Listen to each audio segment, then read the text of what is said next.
In San Francisco, and this is Bloomberg Technology. Coming up in the next hour, the U.S. Senate voted overwhelmingly to reinstate penalties for ZTE, defying President Trump and potentially upending the deal the president struck with the Chinese company. We're going to hear from Senator Mike Rounds of South Dakota. Plus, IBM's Watson has beaten humans with trivia on Jeopardy, but what about a complex public debate? An IBM robot just took the stage. Who won and what it means for machine learning? And fintech startup Robinhood racked up 1 million new signups when it got into crypto trading. We're going to hear from its co-founder about what is next, including possible plans for an IPO. But first to our top story. U.S. lawmakers are pushing back on President Trump's attempt to save Chinese telecom maker ZTE. Senators passed a bill to restore penalties on ZTE, effectively cutting off its access to the chips and components it needs to build smartphones and networking equipment. Senator Chris Van Hollen spoke with Bloomberg Television earlier to explain why lawmakers moved to pass what could essentially be a death sentence for this company. ZTE poses a national security threat to the United States through their telecommunications network. On top of that, ZTE, of course, violated U.S. sanctions multiple times, flagrantly, tried to cover it up. So there's absolutely no reason to let them off the hook. Joining us now from New York to discuss, we have Bloomberg Technology, Selena Wang, who's been following the ZTE saga. So, Selena, does this mean that these penalties will indeed be reversed on ZTE? So the Senate passed a bill that would essentially reinstate the ban, and this certainly complicates the earlier agreement that Trump had made to basically ease the sanctions as long as it paid a hefty fine and rearrange some of its management structure. Now, this doesn't necessarily mean that the ban is going to be reversed. This has to be passed through the House. Any compromise has to be agreed upon by the House and the Senate, and then at the end of that, Trump still has to sign it into law. So many Asia-based analysts still think that this is really just prolonging the whole process for ZTE, and at the end of the day, the ban may still be eased, but it's unclear as of now. There is certainly a lot of bipartisan support for this bill, and it is really the first time that Congress has really stood up to Trump on a trade situation, but the end outcome is still unclear. Senator Mark Warner tweeting tonight, the Senate passed our bipartisan amendment to block the Trump administration's bad deal with ZTE. If the president won't act on warnings from his own top intelligence officials about the dangers posed by ZTE, we will. And on the Republican side, Senator Marco Rubio saying, I issued a joint bipartisan statement with other senators after the Senate passed our ZTE amendment. Chinese companies who steal from and spy on America should not be able to stay in business using our technology. While ZTE is in limbo, can they stay in business? Selena. We're certainly seeing ZTE get punished severely by investors. The longer that they're in this limbo mode where they don't have a clear future, the more damaging that it is for companies. They've already lost billions of dollars. Their operations have all been halted. They don't have a clear path ahead. They still rely on United States chip makers for key parts in their telecoms equipment. But at the end of the day, this whole process is really providing more impetus for Xi Jinping to achieve his Made in China 2025 goal, which is actually really at the center of the concerns of U.S. lawmakers. They don't want China to be technologically independent. They don't want China to be able to steal IP from the United States. But the saga of ZTE is telling China that they need to figure out how to be able to create all of this domestically in their country so that they're not tied and beholden to U.S. parts. Selena Wang for us in New York. Thank you so much for that update. I do want to bring in Senator Mike Rounds of South Dakota now. He currently sits on the Senate Armed Services Committee and was previously the 31st governor of South Dakota. Senator, welcome to Bloomberg Technology. First of all, do you think that President Trump has started a trade war here, or would you call it a trade dispute, as White House Trade Advisor Peter Navarro puts it? Well, right now it's a dispute, but nonetheless it's impacting our markets. In South Dakota, we're looking at significant impacts to soybean prices. Since March 1st, soybean prices are down $1.45 a bushel. That amounts to a lot of money in South Dakota. China imports, they take up right now about 25% of the entire soybean market in the United States, 60% of everything that's been exported. So it makes a real impact on some of our agricultural states, South Dakota being one of them. The tit for tat, though, certainly sounds like a trade war to me. I mean, we're talking about another couple $100 billion worth of Chinese goods facing tariffs. Yeah, look, the reality is that the president doesn't think we're getting good, fair trade deals over there. There's a lot of people in the United States that feel the same way. We'll allow the administration time in which to put together their plan and their negotiations, but time is going to start running short, particularly in ag areas where we're looking at this year's production maturing. We're looking at corn crops coming in, soybean crops coming in. And if we don't have stability in this market at some point in the near future, it's going to start impacting our economy. And that's one thing we don't want to have it do. Most certainly in the ag states, there's a lot of support for the president, but they also want to know what his end game is. What does he expect to achieve by this? And can we sustain that type of an impact on the agricultural economies within a number of different states?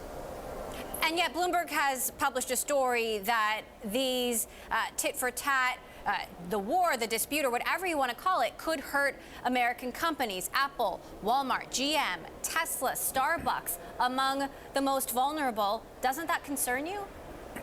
It most certainly does.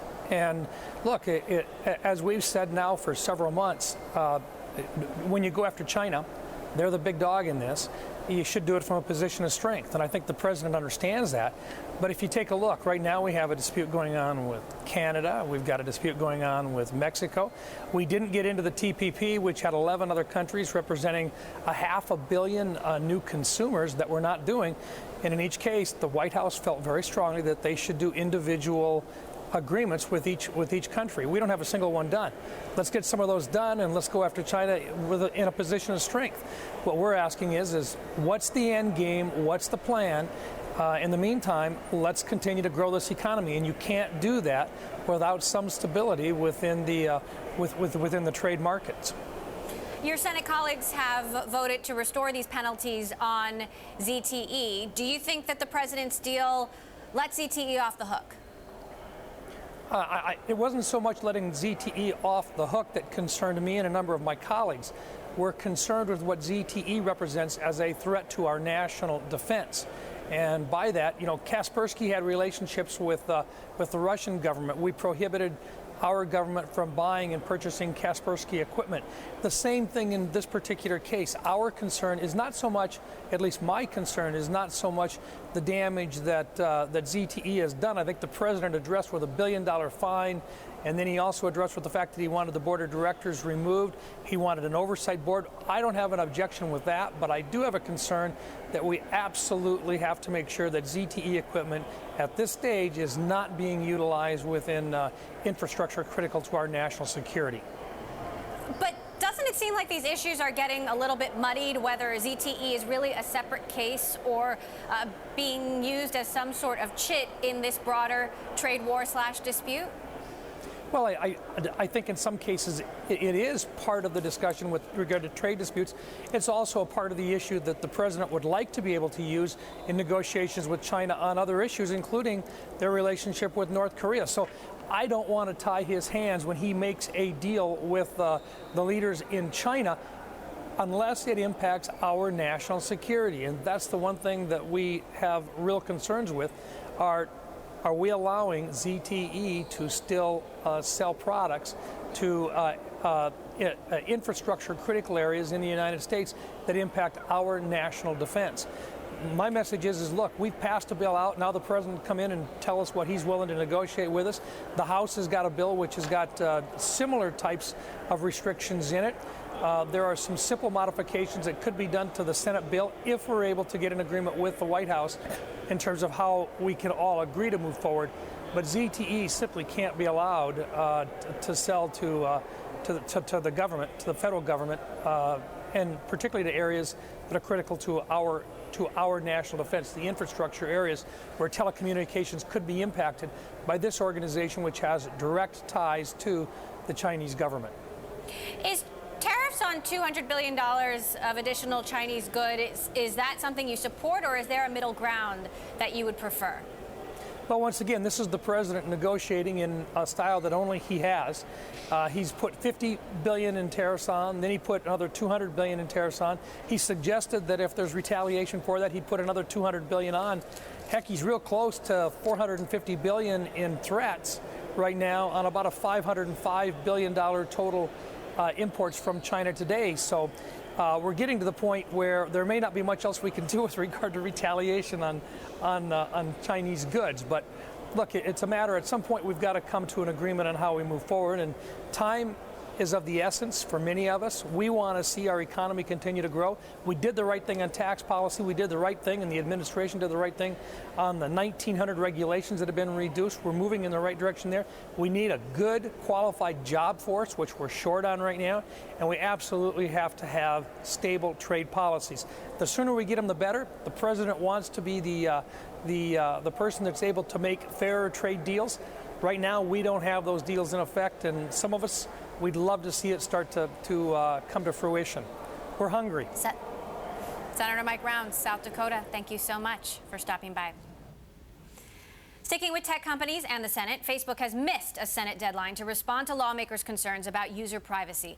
On June 5th, Senators John Thune and Bill Nelson asked the social media network to answer 5 questions on how it shares data with telecom companies. Facebook had until the end of business on Monday to respond.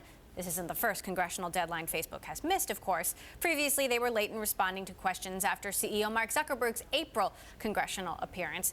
Facebook also has until June 22nd to respond to another senator's request about the telecom data sharing. Coming up, Square has seen a huge boost in its business after expanding to cryptocurrencies, and it just got over a big hurdle with regulators. Details on that next. And if you like Bloomberg News, check us out on the radio. Listen on the Bloomberg Radio app, Bloomberg.com, and in the U.S. on SiriusXM. This is Bloomberg.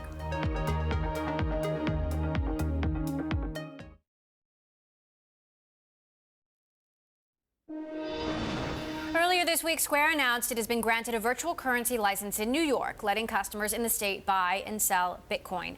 The fintech firm sees the cryptocurrency market as an area for growth. Investors agree, leading the stock to jump more than 80% this year. For more on that and all that's going on in the crypto market, we are joined by Bloomberg's Caroline Hyde in London. So, Caroline, lots of difficult headlines for crypto investors to digest, not the least of which the Bank for International Settlements saying that Bitcoin may never be ready for prime time. This is basically the central bank of central banks. Walk us through what has happened over the last 3 days and what is going through investors' minds right now. Amazing stuff, Emily. It was a tough start to the week when you have the central bank of central banks, as you mentioned, saying that, look, basically crypto is going to break the internet eventually. If you eventually have crypto helping, or Bitcoin, for example, the blockchain that Bitcoin is built upon, helping with all the retail transactions we currently have, it would basically overwhelm the internet, they say. But they also say, look, the main issues are the instability of crypto is a key concern. They also worry about the consumption of electricity, saying basically this is an environmental disaster waiting to happen, and they're also worried about fraud and manipulation. However, this is the central bank of central banks. Are we ever going to really anticipate them to decentralized money? It's against everything that they stand for. So in many ways, many had anticipated this sort of reaction coming from the Bank of International Settlements. They'd already hinted earlier in the year that they saw, I love this quote, they found it a combination of a bubble, a Ponzi scheme, and an environmental disaster. That was how they'd talked about crypto in the past. So many are looking at the report from the BIS and saying, look, they haven't done enough research. Certainly the CEO of Circle, one of the key startups in this space that has backing from Goldman Sachs, they're saying, look, it's a really shallow report. They're not looking at the research and development for the future of crypto. So many put that to one side, but it did really concern many, as have reports about the ongoing, sell-off in cryptos that we've seen throughout the year and the poor performance of some hedge funds within it. So to start the week, it wasn't too pleasant if you were riding out the crypto wave. And yet Square is still going all in, and investors love it.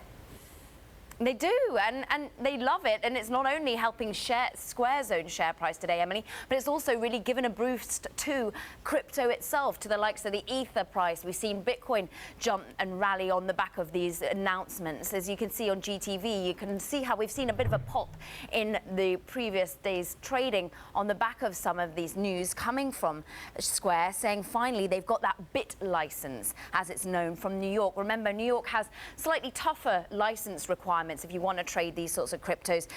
The rest of the states, all you need is a transmission regulatory overview. You need, but if you want to be trading in New York, you have to pass slightly more licenses and regulation. Many feel that actually that stamped out innovation in the state, but still many are going for these licenses. Square is among them. We also already see Circle getting one, Genesis has one, and of course Coinbase has one as well. And all of this is because it helps your startup if you are able to trade crypto. You've seen 7 million users come to Square wanting to use Square Cash, wanting to be able to trade crypto, and so no wonder that Jack Dorsey has lived up to his promise and got that BIT license. All right, Bloomberg's Caroline Hyde for us in London, continuing to digest those headlines. Thank you so much, Caroline, for that update. Coming up, IBM's Project Debater just faced off against its human competition. So did the robot hold its own? And what does it mean for the future of Watson's business? We will discuss with IBM researchers, the director of IBM Research, next. And Bloomberg Tech is live streaming on Twitter. Check us out at Technology, and be sure to follow our global breaking news network at TikTok, on Twitter. This is Bloomberg.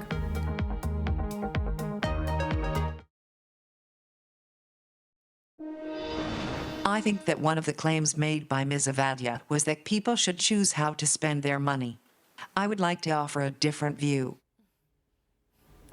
That was IBM's Project Debater giving a rebuttal in its first ever public debate Monday. The robot held its own during 2 short debates and had some success swaying the audience, showing just how adaptable this technology has become.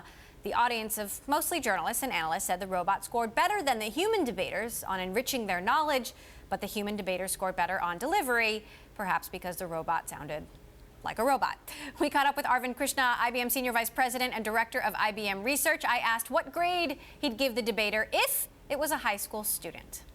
I would give it a high school grade right now. I've been clear about this. So we're maybe in the middle of high school, and it's going to graduate towards college and then graduate towards graduate school right after that. So, the Project Debater cracked a joke or two, but there were times that it was clear it was repeating news articles out there. How do you improve the performance even more? So there's 2 sides on this. One is how do you make the speech much more persuasive, much more well-constructed. And I don't think we'll ever equal the best humans on that, but we'll probably equal and put together a cohesive, lucid speech. On the other side, the knowledge and the evidence that it gives, I think by and large people are beginning to say that, look, it is more knowledgeable and it is giving a lot more evidence towards the claims it spouts. Now we've got to decrease how repetitive it gets sometimes. You've been working on this for 6 years, That's right. So this must have been quite nerve-wracking for you. Oh, it was completely. Look, we're going live in front of an audience on a topic we've never seen. It's like your child performing in the high school debate. That's correct. And actually, I've had that experience, and it is nerve-wracking to be in the audience watching that. So how does this compare to Watson winning Jeopardy? So Watson winning Jeopardy was a simple question and answer. When you're giving a question and answer, there is one right answer. When you're trying to form an opinion and persuade people, there isn't one right answer. Out of all the possible claims you could make, which are the 3 strung together that are going to be the most persuasive? Which 3 have evidence that is going to then tie to persuade an audience? This is the whole topic. When you don't have a single best answer or one answer is clearly better than another, there's a whole complex science field now underlying all this. And there are some things that Watson can't do yet, right? It can't do an interview, for example. Why not? Well, to do an interview, you need to come in with a lot of knowledge about what you're trying to do, what you're trying to convey. Isn't it the same with a debate? No, it's not. In a debate, you're given the topic, right? Like you were given the topic yesterday. We said, should space travel be subsidized? Okay, you're given the topic. Now you can go find things that align to that topic. You can find things that might be against that topic. So it has to argue both sides, really, both for and against the against. So what are the things that Watson can't do, like doing an interview, and are you going to be working on those? I'm not sure about doing an interview. I would like to have Watson absolutely work on trying to make people much more informed and to make decisions, which is the next phase of being informed, is what we want Watson to really help on. How can you help a geologist make decisions? How can you help a lawyer make decisions? How can you help a lawyer decide which things may best help a brief? How can you help a business executive decide, is this decision good or bad? And as opposed to people who have their biases, conscious and unconscious, built in, a machine can then say, hey, I don't have any biases. Let me give you all the pros and cons, and you decide. So Watson has been slow to achieve success in the real world, and there's been a lot of criticism of Watson's efforts in healthcare. There have been layoffs in the Watson Health division. What's your response? I think there's always going to be criticism when there's something new and nascent coming on, and you have teething issues. That said, here's just some statistics. 16,000 Watson projects globally in 45 countries across 20 different industries. I'll take that as being the proof that people are desiring these technologies and are deploying them to get a lot of value in enterprises. And that's what we are focused on in enterprises. So the 16,000 projects at the end of the day, to me, is the most telling statistic. But why is it moving so slowly? Why have you had layoffs? I think always, as you balance in any business, we're both hiring and we rebalance the business. So I think that's going to be the case. You sort of lean forward when there's something new, and you might hire up a few hundred more than you need. Then you realize this is not an area which is going to make progress, and so you rebalance. But if I take it as an aggregate, I would say that we have massively increased our total AI-trained workforce. We have massively increased the number of people working on AI, both in technology and on implementation projects. If I look at it from 5 years ago, we probably have tens of thousands more people as opposed to less. It's been many years since Watson was unveiled, and in just the last couple of years, we've seen Amazon Alexa, Google Assistant. These things have happened, and in the public eye. Is IBM behind? Not at all. Our focus is very much on helping an enterprise achieve success and in having enterprises deploy AI, whether it's customer service today, whether it's on discovery, whether it's on reading corpuses, etc. We are not focused on just the assistance world. I think there's a lot of value in those, and I think people are going to deploy those. However, that's a different world of trying to help an individual consumer. Our role is to go help enterprises and governments deploy these technologies to help their employees, their clients, and citizens. So when are we going to see a real breakthrough in how Watson helps me, essentially? Well, if I look at what Watson is helping in oncology, over 30,000 patients served, over helping doctors across Asia and in Africa make better decisions. In 30% of the time, it finds a better protocol or something that a doctor might have overseen. I think those are all real examples of how it's actually helping behind the scenes. Some of my conversation there with Arvind Krishna, Senior Vice President and Director of IBM Research. Coming up, AI in the workforce, how one startup is using artificial intelligence to give sales team a new edge. And later in the hour, our chat with Robinhood co-CEO Vladimir Tenev, what he has to say about the company's fallout deal with Baidu back in 2016. This is Bloomberg.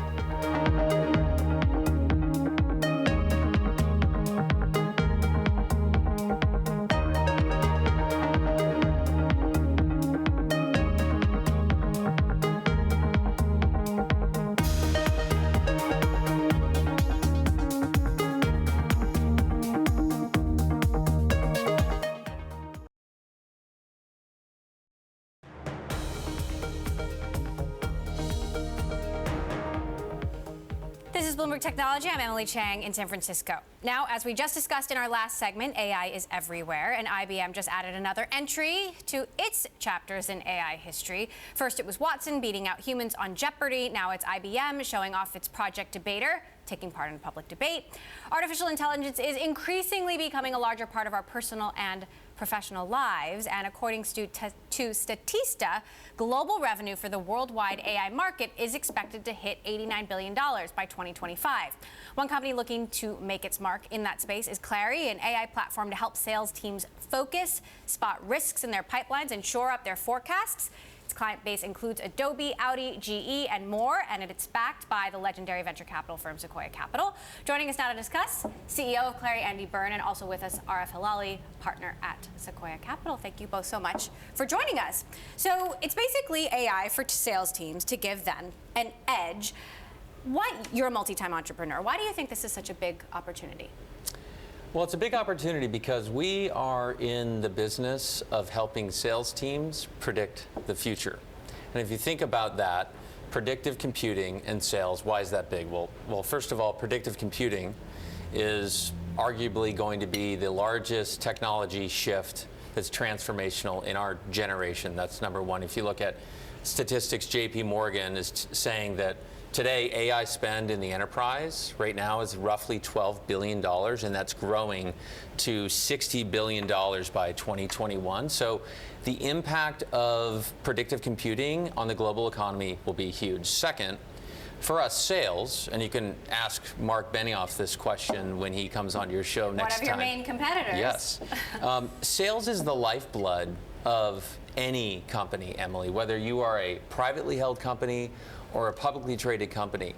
Imagine if you're the chief revenue officer or the VP of sales and you can accurately predict the future of your forecast, whether it's bookings, revenue, earnings. This can have a massive impact on your financial performance and your earnings per share. So Salesforce is basically your competition. You know, how big a threat, RF, is Mark Benioff? Well, Salesforce is obviously a very impressive company and it does many great things. I think it does something different to what Clary does, though, in that Clary takes information from Salesforce, combines it with data from other sources, and then applies AI to help sales teams with their two most important questions, which are how much are we going to sell and how do I empower my team to sell more? So how do you drum up enthusiasm when you have cryptocurrency and AR and all of these sexy technologies out there, and it's a war for talent? Right, no question. We don't have drones. We don't have self-driving cars, right? There's no blockchain in my narrative here, Emily. But the way could come. Everybody's doing it. Everyone's talking about it. But for us, it is the real impact that we're making for companies like Okta, Palo Alto Networks, Nutanix, where we're making a meaningful difference in their growth. Companies like you mentioned, GE, Audi, et cetera, where if you look at what they're able to do today for sales reps, they're now logging into Clary, and Clary is letting that rep know, hey, here's where you have risk. Here's what you should do next to close your deals faster. Or managers that are now logging into Clary and having this new view into exactly where they have risk. And the machine not only showing them where they should spend time, but showing them what's the number going to be next quarter or 2 quarters out, allowing them to accurately predict where they're going to end up. Now let's take a look at another business software company, which is Domo, which has a similar software as a service model. They had to refile an S1 because it was so disappointing. I mean, does that have you resetting expectations at all? Well, I think sometimes the private markets could get carried away and the public markets are generally unforgiving. But that doesn't change anything about... Are the private markets carried away right now? It's always, we knew the answer to that. But I think the important thing is to just build sustainable companies with revenue, customers, profits over time, and let valuation fall out where it may. The thing I wanted to go back to briefly is just in terms of why people should be excited about AI and Clary in particular, is that when I think of it compared to other things, I mean, cryptocurrency, autonomous vehicles, these things are super exciting for the future. AI is happening now. And we see that with IBM Debater and some of the consumer apps. And we also see it in business applications. And Clary is an example of applying AI to sales, taking it from art to science. Are you excited about cryptocurrency for the future? I am very excited. Why? Because it's a fundamentally different way of doing things. It is a decentralized trust model, which is what the blockchain is all about. It is a fundamentally different way, organizing principle, that I think can be applied in many, many different ways. And Bitcoin is just the first application of that. Andy, there are some who say we're in an AI hype cycle, that AI is overhyped. You have Elon Musk saying it's going to be the end of the world. Prove them wrong. Well, if you look at our customer traction and you look at our momentum, that is real proof, right? We are using artificial intelligence, predictive computing to be able to allow reps to close their deals faster, managers to drive more revenue. But do you have any concerns about the power of AI? You know, our belief is that the AI is actually not going to replace the human. It's actually going to make the human superhuman in that I'm no longer going to be thinking about what I should do next.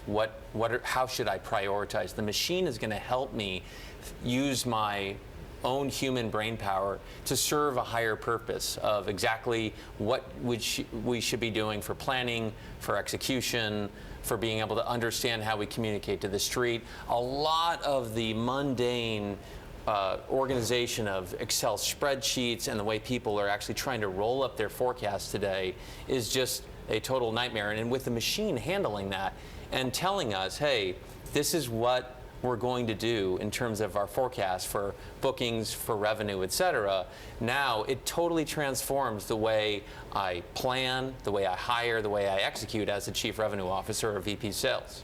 Softbank is investing $100 billion. They're really competing in growth. They are giving startups very long lifeline and delaying exits for VCs. How is that impacting your strategy? Well, I think in terms of our strategy, it has had no impact at all. Our goal has always been to partner with entrepreneurs from everywhere from inception through to IPO and beyond, and that's what we're continuing to do. Is it frothy out there?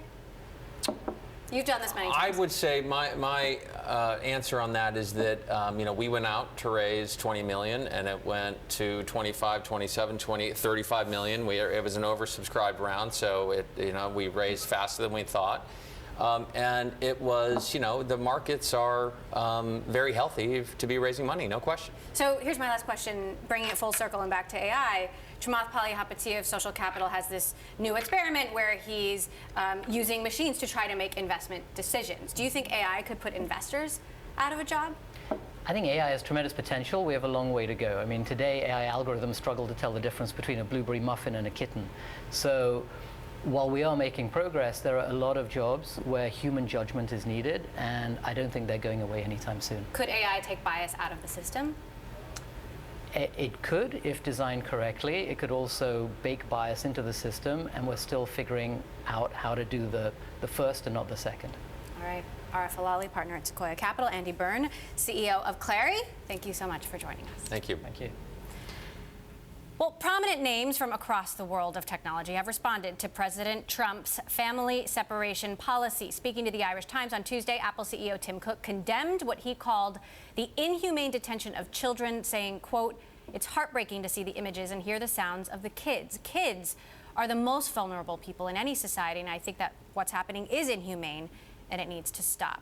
Tesla CEO Elon Musk responded to a tweet calling on him to make a powerful statement, saying, "I couldn't even keep the U.S. in the Paris Accord, but if there is some way for me to help these kids, I will do so." And in a statement issued late Monday, Airbnb co-founders Brian Chesky, Joe Gebbia, and Nathan Blecharczyk said, quote, "Ripping children from the arms of their parents is heartless, cruel, immoral, and counter to the American values of belonging. The U.S. government needs to stop this injustice and reunite these families. We're a better country than this."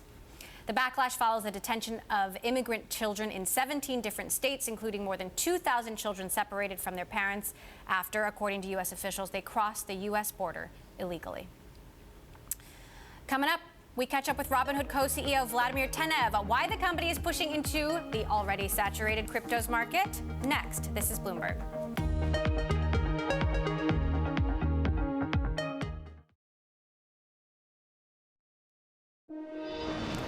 Goldman Sachs CEO Lloyd Blankfein spoke with our Bloomberg editor-in-chief John Micklethwaite at the Economic Club of New York Tuesday. He touched on the cryptocurrency front and reiterated that Goldman Sachs doesn't own Bitcoin. He's previously said he doesn't consider a digital currency that fluctuates wildly to be a store of value. Take a listen. It's not a systemic issue at this point. People are passionate for it, passionate against it. I remember when they came out first with when they came out with cell phones. I remember thinking, God, who the hell is going to lug this thing around? Yeah. And I'm saying, and besides, there's 10 phone booths on every corner. I'm not going to. This is a fad. Nobody's going to carry a cell phone. So I just passed on that whole thing. Turns out to have worked. It's not for me. I don't do it. I own no Bitcoin. Yeah. Goldman Sachs, as far as I know, unless nobody told me, has no Bitcoin. But if it does work out, I could give you the historical path why that could happen. Sticking with cryptos, over 1 million people have signed up for early access to crypto trading on Robinhood. So there's clearly huge interest in the company's user base, but the cryptocurrency trading market is also getting increasingly crowded, with players from Coinbase to Square. Bloomberg Tech's Selena Wang sat down with Robinhood co-CEO Vladimir Tenev and asked what makes Robinhood stand out. Take a listen. When we entered the space, we saw an opportunity to provide a dramatically better product, and we're doing that in two ways. One is just by cutting down the pricing. So through Robinhood, customers can buy and sell cryptocurrency with no commissions. And if you compare that to some of the other offerings on the market where you can pay 4-5% in commissions, that means, for every $100 you invest in Bitcoin or Ether, $5 goes away in fees. And so we've dramatically lowered the price, and we've also built a platform where all of your investments can be in one place. So you can trade cryptocurrency, you can trade stocks and options, all commission free on Robinhood. Right. You're also quickly becoming one of the largest options trading platforms, and I think last week you just rolled out a multi-leg strategies product. So how is that performing, and are you trying to really target a more experienced investor base with this? I would say the performance has exceeded even our most optimistic expectations. I mean, when we rolled out free options trading last December, it surprised a lot of people because if you actually look at it, options trading is much more expensive than stock trading. You get charged twice for every transaction. One is just the trading commission, but there's also a per contract fee.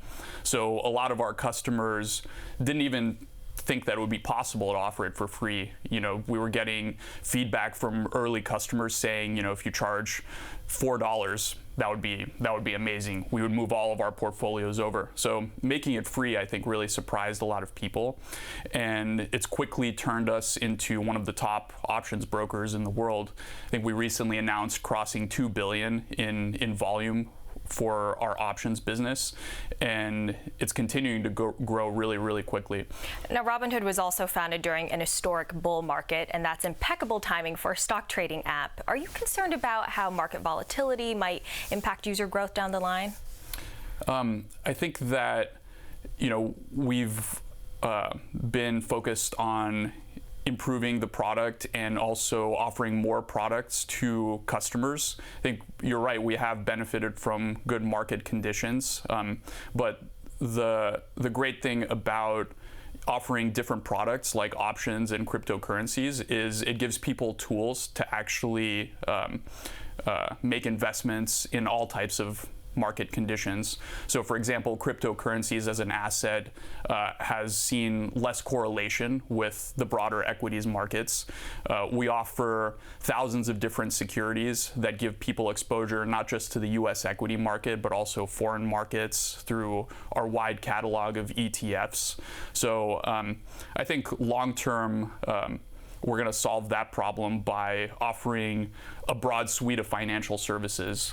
5 years from now, you should be able to open Robinhood and get anything that you can get at your local bank or brokerage house at dramatically higher value and much better customer experience. Yeah, and on that note, one of your investors has called Robinhood the Amazon of financial services. So what is next? I think if you sort of take the theme of Robinhood, it started out being free stock trading. But what we didn't anticipate was that customers would develop such attachment to the brand and to what the company represents and to the mission, really, which started out being democratizing the markets.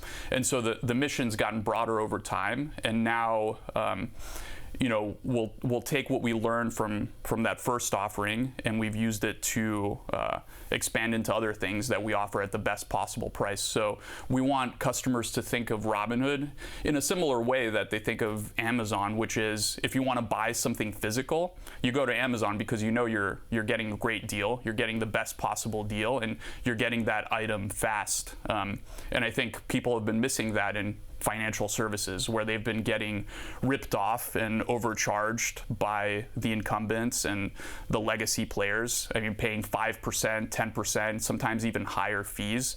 If we lower that to effectively zero, I think we see an opportunity to do that across the board, not just in investment products, but in all sorts of other products. So we actually spoke in 2016, back when you were doing this integration with Baidu. That's right. What actually became of that, and would you consider entering the Chinese market again? Yeah, I think that we're obviously a very ambitious company, judging by the product roadmap and all of these things. And a couple of years ago, as you pointed out, we decided to launch in China with Baidu as our partner. And I think, I mean, China obviously is a very, very tough market. We were a much smaller company at the time. I think we were somewhere around 50 people. So what we realized was that launching in another market, especially a market like China, is sort of like growing this huge branch, this like really big branch to our business when the trunk is not yet so big. So we realized that probably in order to make that effort succeed, we needed to invest a lot into it. And when we kind of looked at it, we realized that that investment could be better made in our core business. And so we doubled down. That was Robinhood co-CEO Vladimir Tenev and Bloomberg Tech's Selena Wang. Coming up, Easy Cater scores big with a $100 million funding round, the largest secured by a female founder and CEO in tech this year. We'll dig into all the details next. This is Bloomberg.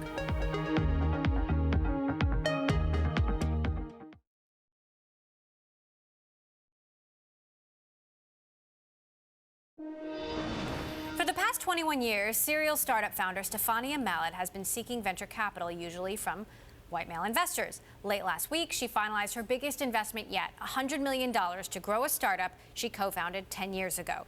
Easy Cater connects businesses with catering from local restaurants. Its clients come from organizations of all sizes and industries, including AstraZeneca, Tesla, and 90% of the Fortune 500. Easy Cater's funding round is the largest secured by a female founder and CEO in tech this year. Stefania Mallet joins us now. Stefania, thank you so much for joining us, and congrats on the big round. This is nearly twice the amount you've raised over the last 10 years. Why now? We're at a place where our results make it clear that we can use this money. We never raise more money than we know what to do with, and we know what to do with $100 million. 2 years ago, we didn't know what to do with that. Why do you think investors are buying in now? They were buying in before. They're just buying in bigger amounts because our data demonstrates that there's a huge market here. We're a $22 billion market in the United States that we're going after, and we think close to $100 billion worldwide.